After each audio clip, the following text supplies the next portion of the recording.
Bonjour à tous et bienvenue sur Batman on prend son bouquin. On se retrouve aujourd'hui pour parler pâle du printemps. Parce qu'au cas où vous auriez pas remarqué, c'est le printemps depuis quelques jours déjà. En fait, je vais direct enlever les lunettes parce que regardez, on voit mes baies vitrées dedans, donc ce sera comme ça.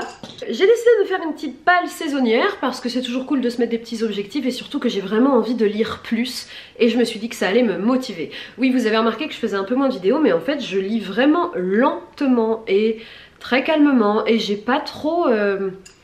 Je suis pas trop dans un mood hyper lecture ni dans un mood à faire beaucoup de vidéos, j'ai un peu la flemme de tout. Ça pousse hein. Bon en vrai ça ira jamais beaucoup plus loin mais le champignon disparaît petit à petit pour laisser place à la tignasse. Vous avez dit que j'allais vous parler de bouquins, ni de capillarité, ni de comment j'occupe mes journées, mais du coup de ma palle du printemps j'ai choisi 12 bouquins.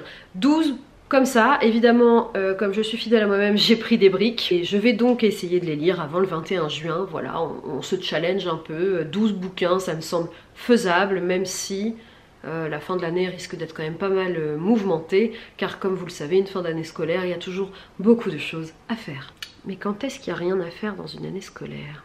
Je commence maintenant avec le premier qui est le tome 6 de la saga des 7 sœurs de Lucinda Riley et qui n'est autre que la sœur du soleil, où cette fois nous suivons le destin d'Electra. Electra, la 6e sœur du coup adoptée par Passalt et qui, comme toutes ses sœurs avant elle, va essayer de savoir d'où elle vient, pourquoi son père l'a adoptée et le passé de ses ancêtres. Le contexte des 7 sœurs, c'est 7 frangines qui ont été adoptées par un riche millionnaire qui décède et qui le jour de son décès leur donne des coordonnées ainsi qu'une citation pour pouvoir trouver d'où elles viennent. À chaque fois ça nous fait voyager et à travers les époques car on remonte toujours dans le passé des ancêtres de la sœur et à travers le monde parce qu'il les a adoptés un peu aux quatre coins de la planète et ce coup-ci nous sommes avec Electra. La lecture vous donne un peu une idée d'où est-ce qu'on va, hein. Je pense que c'est le continent africain. Écoutez, je suis déjà dedans, j'en ai déjà lu les 2/3. Ça fait toujours plaisir, c'est vraiment des lectures doudou, c'est des lectures qui se lisent vite. Vous voyez, ça fait 900 pages et je le lis hyper rapidement parce qu'on se prend pas la tête, il n'y a pas besoin de réfléchir, on cogite pas 3 heures sur le bouquin.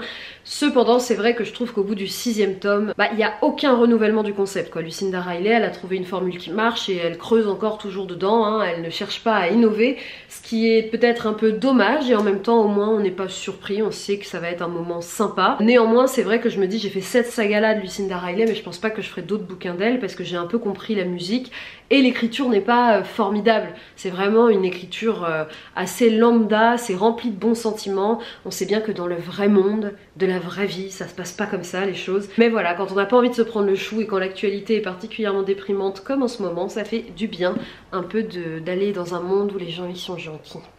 Eh oui, on commence par celui-ci. J'ai ensuite de lire enfin Une étincelle de vie de Jodi Picoult. Oui, je l'avais commandé en poche et je l'ai reçu en grand format. Oui, moi aussi j'étais surprise, mais c'est comme ça. Écoutez, il a l'air moins impressionnant. Une étincelle de vie, vous m'entendez beaucoup en parler. Il fait toujours partie des bouquins que j'ai envie de lire depuis plus d'1 an maintenant. À cause de l'autrice, déjà, Jodi Picoult, c'est toujours une grande réussite. Et de 2, ça raconte une histoire qui a l'air palpitante. Il s'agit d'un homme, son métier c'est d'être négociateur, vous savez, avec les preneurs d'otages. Il y a un homme armé qui est rentré dans une clinique et qui prend en otage du coup tous les patients et les médecins et autres de la clinique. Nous sommes aux États-Unis et c'est une des rares cliniques de l'État qui pratique l'avortement, donc on se doute, du moins je soupçonne, que ce soit en lien avec cette problématique. Cependant, jusque là le mec il fait son métier, voilà, il essaye de négocier avec le preneur d'otages et tout, sauf qu'il va apprendre que sa propre fille est à l'intérieur de la clinique. À votre avis, qu'est-ce qu'elle fait là-dedans? Est-ce qu'elle accompagne une copine? Est-ce qu'elle y va pour elle? Dans tous les cas, ça va forcément changer la donne. Jodi Picoult est toujours très forte pour mettre ses personnages dans des situations pas possibles et les faire réagir avec humanité, c'est-à-dire qu'ils ne sont ni parfaits ni imparfaits, ils sont juste humains. Et du coup, j'ai hâte d'y aller. J'ai un peu craqué et je me suis offert celui-ci, Le silence des vaincus de Pat Barker, que je vois partout et où je me retenais depuis longtemps. C'est tout simplement la guerre de Troie, vue du point de vue des femmes, des personnages féminins, avec notamment au cœur de cette histoire le personnage de Briséis. Briséis, c'est la jeune femme que Achille va enlever dès la première attaque de Troie, qui est la cousine, je crois, de, pas de bêtises, d'Hector et Paris. Et donc en fait cette guerre de Troie, on va la voir sous le point de vue de toutes les femmes, autant les femmes issues de la noblesse, que les marchandes, que les esclaves, que les prostituées, que toutes ces femmes qui font la société grecque. Et à l'époque, quand t'es une femme, t'as pas non plus 10 000 possibilités, en tout cas rien de très valorisant. Je vais me replonger dans cette époque et dans cette mythologie que j'adore. Cette fois du point de vue des femmes, j'ai hâte de voir ce que ça peut donner. Je pense que ça va être génial en fait. En tout cas, j'en attends beaucoup, donc j'espère ne pas être déçue. Et je n'ai jamais lu de Pat Barker, en fait je n'avais même jamais entendu parler de cette personne avant la sortie de ce bouquin. Je sais pas si vous ça vous tente, n'hésitez pas à me le dire dans les commentaires. Et si vous l'avez lu, parce que je sais qu'il a eu beaucoup de succès, n'hésitez pas à me le dire aussi. Encore un livre qui a beaucoup fait parler de lui il y a quelques années, il s'agit des Déracinés de Catherine Bardon. Alors là, nous allons suivre un couple d'amoureux dans les années 30 en Europe. Hitler est devenu chancelier et il commence à mettre en place sa politique de l'enfer et à annexer les pays, dont l'Anschluss où il annexe l'Autriche. Ce couple d'amoureux juifs décide donc de s'enfuir et ils vont aller en République dominicaine où le dictateur promet 100 000 visas pour des personnes juives. Du coup ils y vont et ils partent de là-bas avec rien du tout, donc c'est vraiment des colons, cette idée de tout recréer à partir de rien dans une communauté. Et voilà, apparemment c'est un livre qui est très émouvant. Je pense que ça doit changer quand on vient des quartiers de Vienne pour arriver dans la jungle hostile de la République dominicaine. Bref, ça me donne vraiment envie et surtout je n'en entends que du bien régulièrement par des gens avec des goûts littéraires très différents, donc voilà, c'est une promesse d'une belle histoire et j'ai envie d'y aller. Je crois qu'en plus c'est une saga ou que c'est devenu une saga, en tout cas je crois qu'il y a même une suite. Mais voilà, j'ai bien hâte d'aller plonger mon nez là-dedans, mais là encore une brique, hein, nous sommes pas plus loin de 750 pages. Que voulez-vous? J'ai décidé de sortir un Luca di Fulvio de ma palle. Vous savez que l'an dernier j'avais craqué, je m'en étais offert pas mal. Et j'ai choisi Le Soleil des Rebelles qui nous emmène au royaume de Saxe en 1407 où Marcus le prince héritier grandit évidemment comme un prince héritier. Sauf que patatras, c'est la guerre, il s'enfuit, il s'exile et il va devoir mener une vie bien différente de celle qu'il avait menée. Je trouve que ça fait un petit peu Simba quoi, genre tu t'échappes pour survivre, tu vis ailleurs mais un jour on vient te demander de re-régner sur la terre des lions. Est-ce que t'y vas? Est-ce que t'y arrives? Je crois que c'est à peu près la même problématique. Connaissant Luca di Fulvio, ça risque d'être difficile dans le sens où il maltraite quand même pas mal ses personnages parce qu'il leur arrive toujours des horreurs, mais des horreurs en lien avec la période historique. Enfin, il les maltraite pas pour le plaisir, mais plus pour être fidèle et représentatif de cette époque. Chaque fois que j'en ai lu un, ça a été un vrai grand coup de cœur, donc j'ai hâte aussi de le découvrir. Il est un peu moins connu celui-là je crois, donc si jamais vous l'avez lu, n'hésitez pas à me le dire. 3. Valérie Perrin. Alors vous savez que Valérie Perrin, moi j'ai découvert Changer l'eau des fleurs il y a longtemps. Vraiment à ses tout débuts, il n'était pas encore sorti en poche, je l'ai offert à plein de gens, j'ai lu aussi son autre Les Oubliés du Dimanche, et alors quand 3 est sorti, j'ai vraiment dû prendre mon mal en patience pour ne pas craquer et attendre sa sortie poche. 3, ça raconte l'histoire de 3 amis qui vont se rencontrer en CM2 et qui vont décider à partir de ce moment-là d'être inséparables, donc 2 garçons, une fille. De mener leur vie ensemble, de faire ce qu'ils veulent. 30 ans plus tard, on retrouve une voiture, une épave qui est tombée au fin fond d'un lac. Une journaliste est sur place, elle va essayer d'enquêter pour savoir quelle a été l'histoire en fait de ces 3 personnes qui se connaissent depuis l'enfance et qu'est-ce qu'ils ont vécu pour finir tous les 3 dans cette épave. Voilà, c'est assez... moi déjà, rien que le résumé là que je vous en fais, ça me donne un peu des frissons. Je me dis que c'est un destin assez terrible et forcément on est curieux de savoir comment ils ont fini là. Je fais confiance à Valérie Perrin pour nous envoyer des sentiments contradictoires, du beau comme de l'horreur. Voilà, à chaque fois je sais que je pars pour un plongeon d'émotions, donc j'ai vraiment hâte d'y aller. Évidemment il a fait énormément de bruit, comme à chaque fois que Valérie Perrin sort un livre. Alors celui-là aussi, le titre ne devrait pas vous être inconnu. Moi je le connaissais de titre, sans vraiment savoir de quoi ça parlait. Je l'ai trouvé l'autre jour à Emmaüs et je me suis dit allez banco. Il s'agit de Réparer les vivants de Mélisse de Kerangal. C'est un livre qui est sorti il y a un moment maintenant, hein, 2014 apparemment. En fait le concept à la base il est plutôt simple parce que Réparer les vivants ça raconte l'histoire d'une transplantation cardiaque. Nous suivons du coup Simon qui a besoin d'une greffe du cœur et nous allons voir ce qui va se passer pendant 24 heures lors de cette opération, des gens qui vont se relayer autour de lui, que ce soit personnel soignant ou proche, et du coup ça m'intrigue bien. Je pense que je vais essayer de le lire d'une traite parce que le fait que ça se passe sur un temps aussi court, à savoir une journée, Ça doit être chouette de l'enchaîner. Je crois qu'il avait plutôt marqué les esprits, donc j'ai hâte de le découvrir. Oui, en effet, il a eu 1, 2, 3, 4 prix en 2014, donc il s'est plutôt fait remarquer. Bon, alors celui-là, il n'est pas aussi récent, mais il est dans ma palle que depuis un an. C'est un Siri Hustvedt, Plaidoyer pour Eros. En fait, c'est Siri Hustvedt, vous savez, c'est une autrice qui est l'amoureuse de Paul Auster, donc c'est un couple d'écrivains, et elle écrit beaucoup d'histoires. J'en ai lu 2 d'elles. Ce sont des livres assez lents, assez calmes, mais la plume me fait apprendre plein de choses, me fait apprendre plein de vocabulaire et surtout me fascine, c'est-à-dire que je suis très vite plongée dans son histoire alors que elle choisit toujours un rythme qui est très différent de mes lectures habituelles. J'aime bien aller me confronter à du Hustvedt de temps en temps, et là du coup Plaidoyer pour Eros, en fait c'est une sorte de, je dirais pas de journal intime, mais peut-être d'autobiographie où l'autrice elle raconte, voilà, Hustvedt, elle vient de Norvège, où elle raconte un peu sa vie, son enfance, jusqu'à la femme qu'elle est devenue aujourd'hui. Et surtout elle va revenir sur une période de sa vie qui a été très importante pour elle personnellement et importante pour le monde, car il s'agit des jours qui ont suivi le 11 septembre 2001. C'est aussi un peu pour ça que j'y vais. Et en fait c'est un recueil de textes, de plein de textes qu'elle a écrits à différentes périodes de sa vie. Et voilà, je me suis dit que ça me permettrait d'en apprendre un peu plus sur elle, parce que ce petit couple d'auteurs, pourtant que je connais peu, hein, Paul Auster et Siri Hustvedt, ça m'intrigue un peu de me dire qu'il y a 2 auteurs comme ça, aussi connus et reconnus, qui passent leur vie ensemble. Je sais qu'ils ont fondé une famille, et ça m'interpelle un peu. Je me demande comment on vit quand on est 2 auteurs hyper réputés dans le monde entier, quel genre de vie on peut mener, et je me dis que si je peux un peu aller assouvir ma curiosité en fouillant dans ce livre-là, et ben j'y vais sans hésitation. Et puis Plaidoyer pour Eros, je trouve que c'est un très très beau titre, au demeurant. Vous reconnaissez cette couverture ou pas? Des lapins et des coquillettes et des ciseaux et un renard. Non, non, en fait c'est n'importe quoi cette couverture. Je suis ton soleil, Marie Pavlenko. Je n'ai toujours pas lu de Marie Pavlenko. Je l'avais trouvé en poche. Je suis ton soleil raconte, je crois, l'histoire de 2 ados. Attendez. En fait je crois que j'ai aucune idée de quoi ça parle, si je dois vraiment être honnête.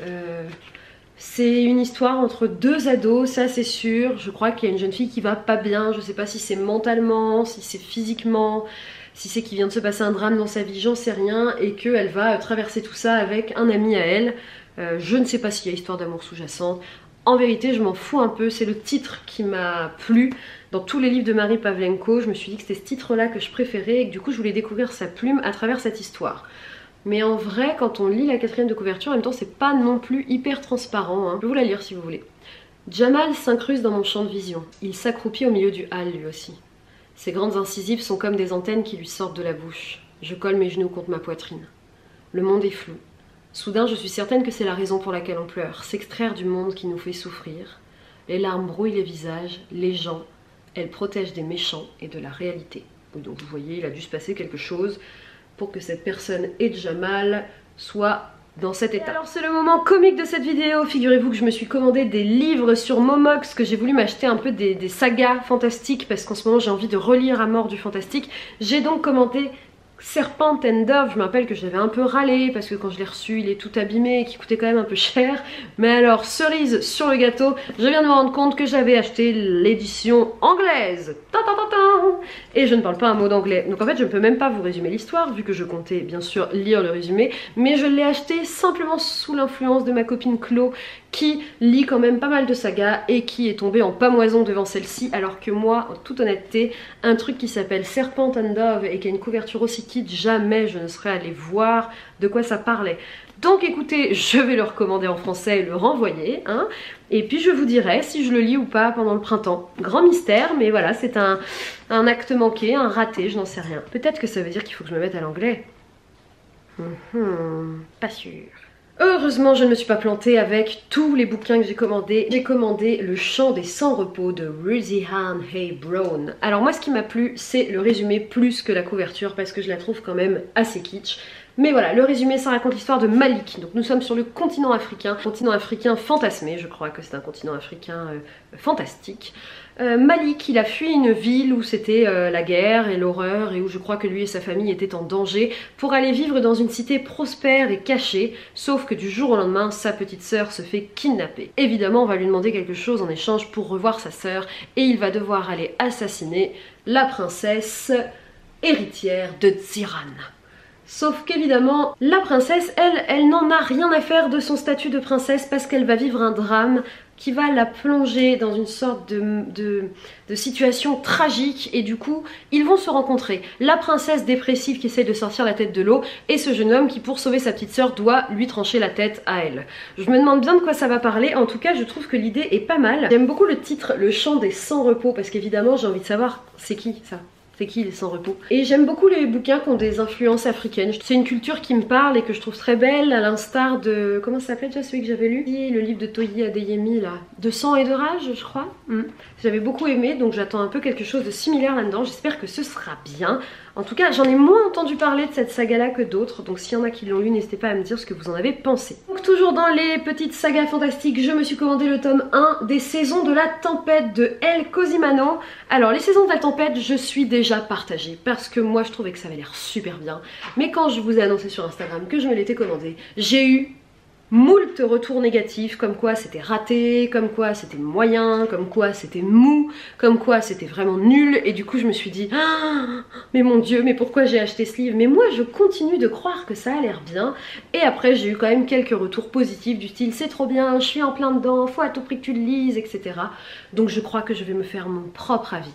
Les Saisons de la Tempête, ça raconte un univers où il y a des dieux et des déesses qui ont pris l'apparence des saisons. En fait, je vais tellement mal vous le résumer par rapport à ce qui est écrit derrière, je crois que je vais juste vous lire une petite partie du résumé qui pour moi donne totalement envie d'y plonger. Jack a choisi de vivre et en échange, il est devenu un hiver, une incarnation physique de la saison sur Terre. Chaque année, il doit chasser la saison qui le précède. L'été tue le printemps, l'automne tue l'été, l'hiver tue l'automne et le printemps tue l'hiver. Le tout est régi par un macabre classement qui donne droit à des promotions ou à une annihilation totale. Ça donne trop envie, je ne comprends pas comment ce bouquin peut être nul, l'idée est tellement énorme et tellement géniale. Donc moi j'y crois pour les Saisons de la Tempête et je pense que je vais le lire rapidement parce que rester comme ça dans cet entre-deux un peu indécise m'agace. Donc ça va être une de mes prochaines lectures, je suis prête à le parier. On en reparlera quand dans un an je vous montrerai le bouquin et que je vous dirai il faut vraiment que je le lise. Vous me remontrerez ce passage, je vous dis que c'est une de mes prochaines lectures hein, parce que ça c'est pas mal des fois de se...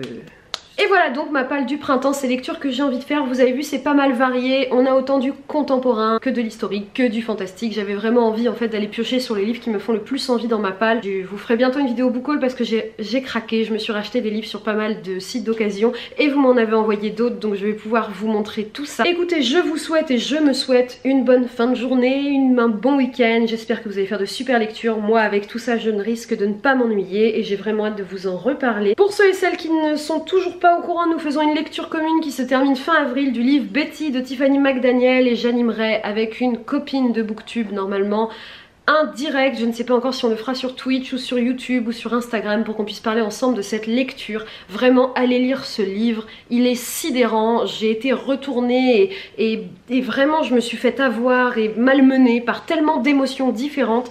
J'ai rarement lu un livre d'une qualité pareille et je sais que les retours que vous me faites sont à peu près similaires aux miens. Donc allez-y et retrouvez-nous le dimanche 8 mai pour en parler. D'ici là, abonnez-vous, mettez un pouce en l'air, mettez un commentaire, venez nous rejoindre sur Instagram et profitez de la vie, je vous embrasse, vive la vie, soyez heureux, ciao.